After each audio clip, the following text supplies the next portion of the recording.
Bonjour, aujourd'hui on va parler de la voix, plus précisément du voice training et de la manière de travailler sa voix en douceur, sans pression et à son rythme. La voix peut être un outil d'affirmation, mais aussi une source de malaise, de fatigue ou de dysphorie. Et c'est pour ça qu'il est important d'en parler avec bienveillance.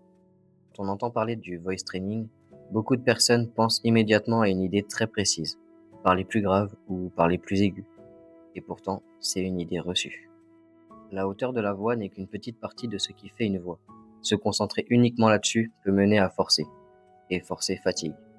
En réalité, la voix est composée de plusieurs éléments. Il y a la résonance, le rythme, l'intonation, la manière de poser les mots, les silences, et même l'énergie globale. Deux personnes peuvent avoir une voix à la même hauteur et pourtant être perçues très différemment. La bonne nouvelle, c'est que beaucoup de ces éléments peuvent évoluer sans forcer, simplement en les explorant. Avant même de chercher à modifier sa voix, il y a une base essentielle, la respiration et la posture.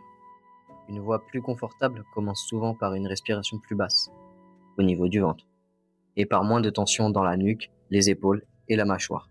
Quand le corps est tendu, la voix se bloque. Quand le corps se relâche, la voix circule. Forcer fatigue. Se relâcher aide la voix. Une étape très importante, et pourtant souvent oubliée, c'est l'exploration. Avant de vouloir changer sa voix, tu peux simplement jouer avec elle. Tu peux imiter différentes voix, tester des intonations, parler plus doucement puis un peu plus fort, ralentir ton débit ou l'accélérer, sans objectif, sans pression. Cette phase permet de mieux connaître sa voix, de sentir ce qui est confortable et de réduire l'idée qu'il faudrait réussir. Découvrir sa voix avant de vouloir la transformer. Il est aussi important de rappeler que la voix n'évolue pas en un jour. La progression n'est pas toujours linéaire.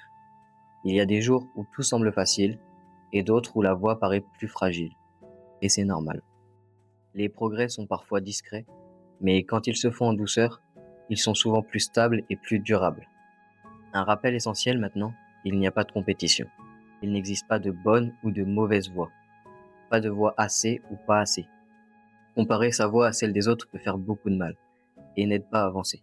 Ta voix est unique, elle t'appartient et elle mérite le respect. Si tu en ressens le besoin, sache que tu n'es pas obligé de faire ce chemin seul.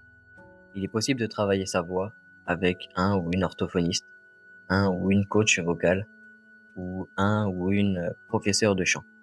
Certains professionnels sont spécialisés dans l'accompagnement des personnes trans et connaissent les enjeux spécifiques du voice training. Un accompagnement adapté peut aider à avancer plus sereinement et à éviter les blessures vocales. Pour conclure, j'aimerais que tu retiennes ceci. Travailler sa voix ne veut pas dire se forcer, ni se faire violence, ni correspondre à un modèle. Cela peut être un chemin fait de respiration, de posture, d'exploration et surtout de patience. Ta voix peut évoluer, mais surtout, elle peut devenir plus confortable, plus libre et plus proche de ce que tu ressens. Ta voix t'appartient. Merci d'avoir écouté.